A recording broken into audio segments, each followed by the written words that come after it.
What? Hey, this is Steve Walls and Darren Smith. We're here live at Soldier Field, right here in Chicago, the heart of Chicago, downtown. The Kansas City Chiefs just took on the Chicago Bears. Darren, first preseason game. What were some of the things that you saw and take away from this game? Well, look, let me just say this out front. If we have to rely on our backups, and I'm talking about if we get down to the second, third string quarterback, Chiefs might be in trouble this year. But that being said, I was very impressed with our first unit, and I'm going to be honest. I was real impressed with the play of rookie George Karlaftis, because I know we'll talk a little bit more about it, but the first thing that stood out in my mind, I know it's preseason, I know it's first game, but George Karlaftis kind of stood off. I was texting one of our colleagues, Todd Lebo, and the thing, even though we said it's preseason, thing that I like about when they talk about his motor is that he's actually playing like he's trying to make this team, and he's not playing like a first-round draft pick, even though that's how he should play, but he's playing like somebody that's trying to make the team, and it showed in today's game. And it's interesting that you talked about George Karlaftis because if you think about what Frank said post-game in the locker room, he was asked about, his mentorship of some of the young guys, and that's the person who brought up was George. And he said, he's been a sponge. He hasn't come in thinking that he knows everything. He's been trying to understand and basically soak up game, so to speak. Yeah, and look, one of the things that he talked about was talking about trying to be that leadership, and and I think a lot of that came from the fact that how he lost the weight. He said he dropped about 20 pounds, and a lot of it, of course, was dealing with alcohol. But I think he's a lot stronger mentally. He's even talked about how strong he is physically, and I think knowing the challenges that he faced and that he's still facing with off the field stuff, the fact that he's taking it upon himself, among other players, is what they talked about, Kelsey and a few others that are trying to display and show their leadership to the rookie players and those players that they're going to be leaning and dependent on this upcoming season. Now, a lot of you guys asked us, a few questions during our pregame show, the pregame cheat sheet, and the main one that people were asking about was the quarterback play. Patrick Mahomes, how many reps is he going to get? What did you see from him as they had one series and was done? One, I was kind of disappointed when you look at the final outcome of the game. No, it was interesting because the only pass that I think that he missed was a drop pass by Marquez Valdes-Scantling, and it was, I don't want to say it was out there, but it was a catch that it was uncatchable. Think so? I couldn't have even caught that. I mean, that's a good one. But no, I thought Patrick looked good. All things being equal, I thought he looked good. If there's any question marks I would have on the first unit, you know who I'm going to, Clyde Edwards-Helaire. But that being the case, I thought Patrick looked real good. He was, again, we only saw him for one series. I know Andy talked about playing each starter or each quarterback per quarter, but we also said that if he comes out and he leads the team to an open and score drive, he's gone for the game. So I thought he did what he needed to do. First series, it's kind of really hard to give a grade. If I'm going to give a grade, I guess an A. But, they didn't have any penalties. I think the biggest question mark for me was Clyde Edwards-Helaire couldn't get that 1 yard. Now, I don't know if I'm going to put the blame on Clyde or if I'm going to put the blame on the offensive line. But other than that, I thought that opening series was pretty good for Kansas City. Now, another one of the main questions that you guys asked us was about the receivers. Of course, there are a plethora of new receivers coming in here. But one of the guys is the guy that you've seen, over the past 3 years, Super Bowl champ Mecole Hardman. There was a lot of question marks about Mecole, about, would he be able to fill the void of Tyreek Hill? Because if you guys remember, he was the person that was supposed to replace Tyreek Hill when Tyreek was going through the legal trouble. So now, no Tyreek Hill. Mecole Hardman, he's been upfront and said that he's going to step up. And I think a lot of people, as far as Chiefs fans, they've kind of counted him out. He gave himself a B grade today. What would you say about that? Yeah, look, that's something that I find myself asking him every year as we get closer to the end of the season. What how he would grade himself. I asked him in the locker room. We'll talk about being locker room as well. When he said B plus and then he kind of lowered it down to a B minus. He took everything into account. His past play, and obviously conversations that he would have with the media and the conversations amongst fans. Well, in the offseason, how come you're not practicing with Mahomes when he's out there with his receivers? Right. This time around, with a new set of receivers and with Mahomes in the outfield in the offseason, he knows that this is a big year for him. And so, look, if you know that you're going into, I think this is last year of his contract, and so you went to last year, you want to obviously get an extension and you want to play big money. So I asked him about the pressure that he feels like he's under. He doesn't really feel like he's under pressure, but the pressure that he puts on himself is what he thinks is going to help him, help lead this team to success. And as a veteran, receiver in his locker room, he's going to need to be that guy to step up. And I mean, I don't want to say that he's going to be under duress and under pressure, but when the opportunity presents itself, he's got to make those plays. Yeah, pressure busts pipes. But I think, without Tyreek here, he's the only one that really, other than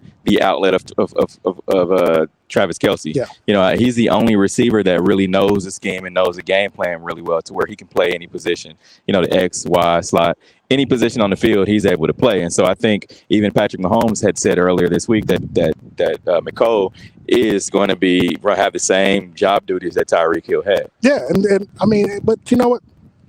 To McColl's credit, he has accepted the challenge. I mean, and he's been on ESPN and other networks, talking it up, and he wants to smoke. I mean, I asked him, he wants that smoke. So, look, Chiefs fans, you have every right, if you want to place pressure, place expectations upon McColl, because that's what he wants for himself. Yeah, and I think he's very capable. Yeah. I mean, there's not been another wide receiver in the NFL that has Tyreek Hill speed.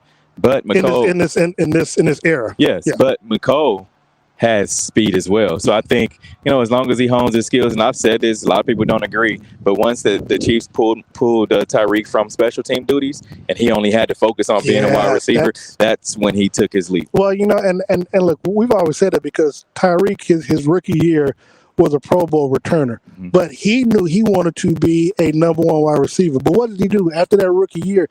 He worked in the offseason to perfect that route tree, and of course, go along with speed. So you put those together, you're deadly. And so he came back, and I don't think he really did punts after his rookie season. He might have done a little bit. I mean, I know off and on a couple of years ago they had him returning a punt, I think against Minnesota, someone. But that being the case, look, McCole.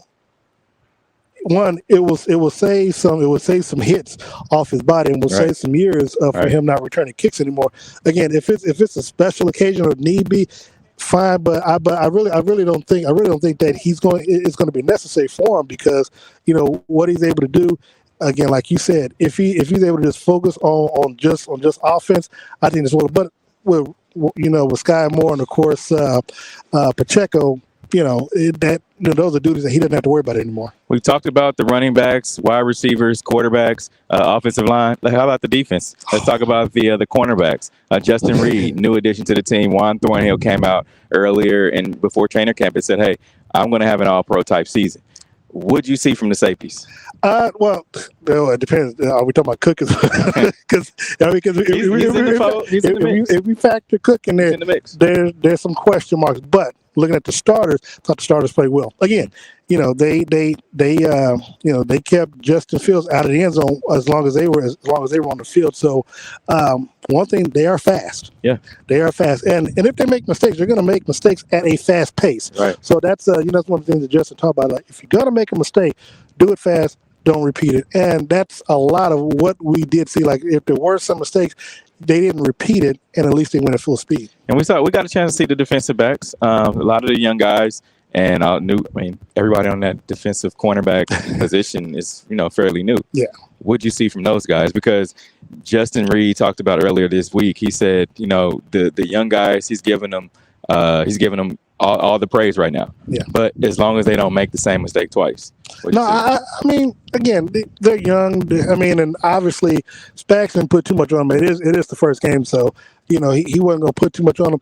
I am wanting to see from what they saw on tape, what they look at on the plane ride back, what they look at in the classroom, and then transfer that back onto the field to correct those mistakes. I want to see the learning process from this week to next week's game against Washington to see how they improve. Yeah, I do too. Now, defensive line. Talk about Frank Clark, Chris Jones. Last year it was an experiment. Chris Jones moved to the outside. Now he's going to be consistent on the inside. He understands that. You still have Colin Saunders. You talked about George Karlaftis. Frank Clark slimmed down, lost a lot of weight. Talked about him just being consistent, not having the stomach issues this season. That's important. What grade would you give that defensive line? I'd give them starters. Look, I'm gonna go first.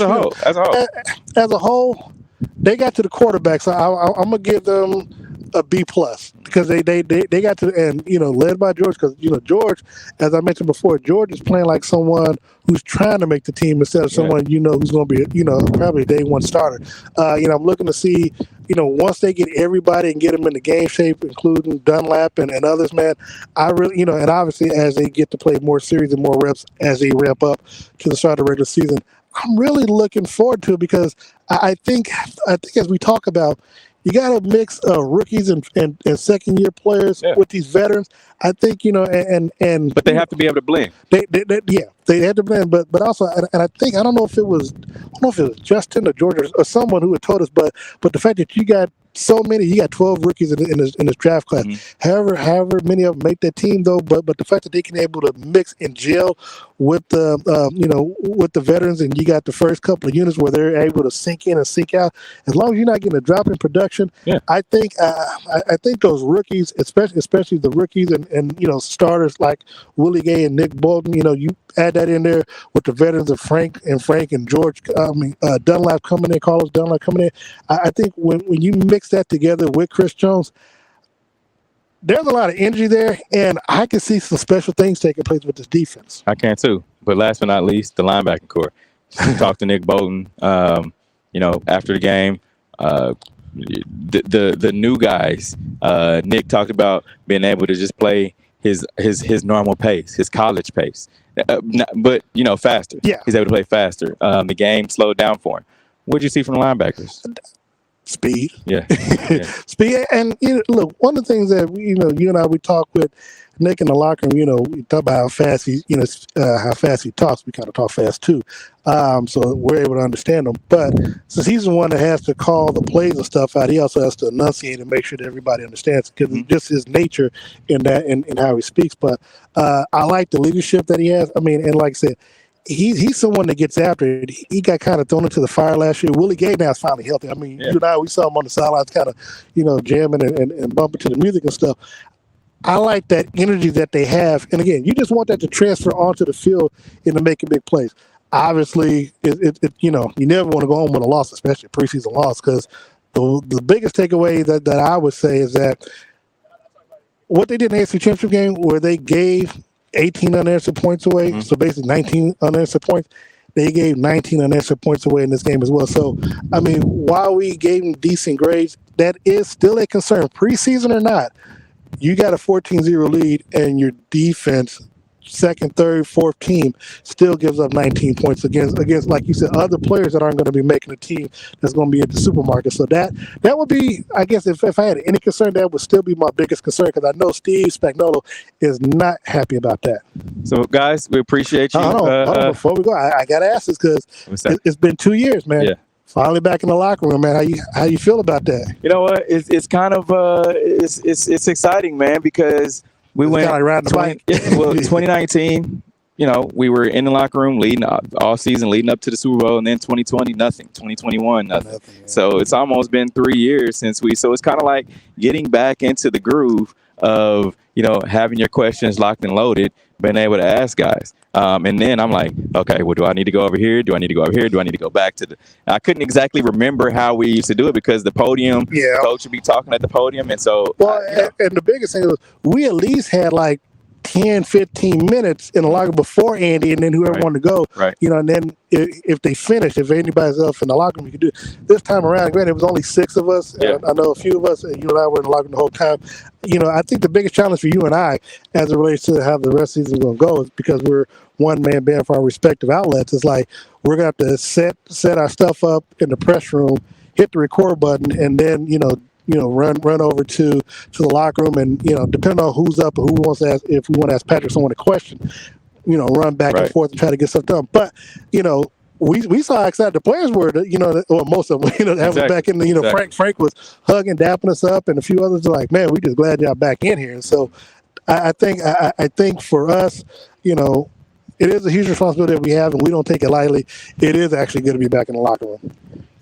You heard it here from us, from Steve Walls, myself, Darren Smith, live from Chicago, Illinois.